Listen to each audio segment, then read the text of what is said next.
నరేంద్ర మోడీ సర్కార్ మంచిని మంచి చెప్పుకోవాలి, చెడుని చెడుగా అని చెప్పుకోవాలి. ఇది ఒకటి.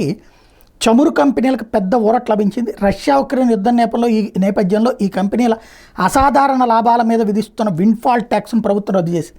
దీనికి సంబంధించిన బిల్లును కేంద్ర ఆర్థిక శాఖ సహాయ మంత్రి పంకజ్ చౌదరి సోమవారం రాజ్యసభలో ప్రవేశపెట్టారు. దేశంగా ఉత్పత్తి చేసే ముడి చమురు ధరల నుండి దేశం నుండి ఎగుమతి చేసే విమాన ఇంధనం ఏటీఎఫ్, పెట్రోల్, డీజిల్ మీద గత 30 నెలలుగా ప్రభుత్వం స్పెషల్ అడిషనల్ ఎక్సైజ్ డ్యూటీ పేరుతో ఈ ట్యాక్స్ విధిస్తోంది. అంతర్జాతీయ మార్కెట్లో ముడి చమురు ధరలు దిగిరావడంతో ఈ నిర్ణయం తీసుకున్నట్టు మంత్రి చెప్పారు. ఈ నిర్ణయంతో ప్రభుత్వ రంగంలోని ఓఎన్జీసీ, ప్రైవేట్ రంగంలో రిలయన్స్ ఇండస్ట్రీస్ బాగా లబ్ధి పొందబోతున్నాయి. దీంతోపాటు పెట్రోల్, డీజిల్ ఎగుమతుల మీద రోడ్ అండ్ ఇన్ఫ్రాస్ట్రక్చర్ సెస్ పేరుతో విధిస్తున్న సెస్ను కూడా ప్రభుత్వం రద్దు చేసింది. లెక్క ప్రకారం దీంతో పెట్రోల్, డీజిల్ ధరలు తగ్గాలి. ఎందుకని? ఇప్పటిదాకా విండ్ఫాల్ ట్యాక్స్ కారణంగా ఎక్స్ట్రా పడుతుంది మనకి. ఏది ఆ ట్యాక్స్ వాళ్ళు కడుతున్నారు కాబట్టి మనకి రేటు తగ్గించాలి.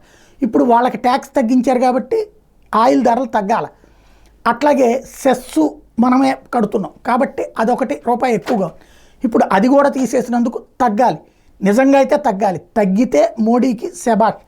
తగ్గకపోతే ఈ రిలయన్స్ లాంటి వాళ్ళకి దోచిపెట్టడానికి పనికొస్తుంది తప్పించి ఈ విధానం మనకి ప్రయోజనం కాదు. అదేం జరుగుతుందో చూడాలి.